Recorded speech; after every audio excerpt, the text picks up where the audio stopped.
শীত মানেই শুষ্কতা, আর এই শুষ্ক মৌসুমে নিজেকে সুন্দর রাখতে প্রয়োজন একটু বাড়তি যত্নে।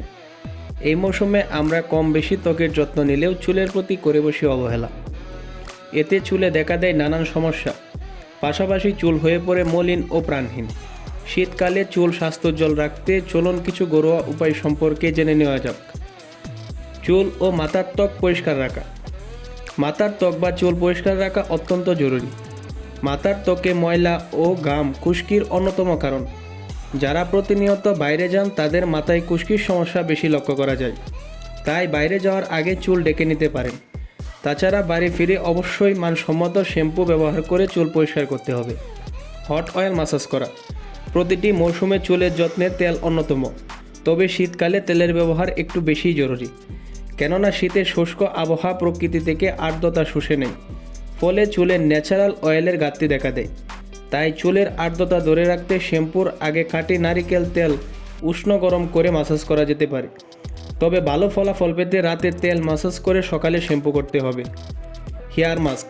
শীতে চুল ঝলমলে ও আর্দ্র রাখতে প্রতি সপ্তাহে একবার হেয়ার মাস্ক ব্যবহার করা যেতে পারে। এক্ষেত্রে চুলের পরিমাপ অনুযায়ী প্রাকৃতিক অ্যালোভেরা জেল ও নারিকেল তেল একত্রে মিশিয়ে পরিষ্কার চুলে লাগিয়ে নিন। 30 মিনিট অপেক্ষা করে ভালোভাবে ধুয়ে ফেলুন। তাছাড়া 1 কাপ টক দই সাথে 2 চা চামচ মধু মিশিয়ে চুলের গোড়া থেকে আগা পর্যন্ত লাগিয়ে 40 মিনিট পর শ্যাম্পু করে নিতে পারেন। কন্ডিশনার ব্যবহার। শীতে চুল ভাঙা রোধ করতে ও চুল সিল্কি রাখতে প্রতিবার শ্যাম্পুর পর কন্ডিশনার ব্যবহারের বিকল্প নেই, তবে কন্ডিশনার মাথার ত্বকে লাগানো যাবে না, এতে করে চুল পড়ার সমস্যা দেখা দিতে পারে। ভেজা চুলের আগার অংশে কন্ডিশনার লাগিয়ে 1 থেকে 5 মিনিট অপেক্ষা করুন, তারপর স্বাভাবিক তাপমাত্রার পানি দিয়ে ভালোভাবে ধুয়ে নিন। চুলে গরম পানি ব্যবহার না করা।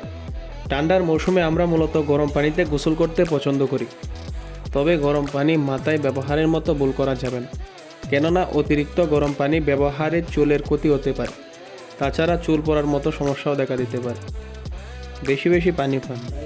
শীতের মৌসুমে ঠান্ডা আবহাওয়ায় আমরা পর্যাপ্ত পানি পান করতে ভুলে যাই, যার ফলে শরীরে পানিশূন্যতা হয়ে চুল পড়ার সমস্যা দেখা দেয়। তাই এই ঠান্ডার মৌসুমে প্রতিদিন পর্যাপ্ত পানি পান করতে হবে।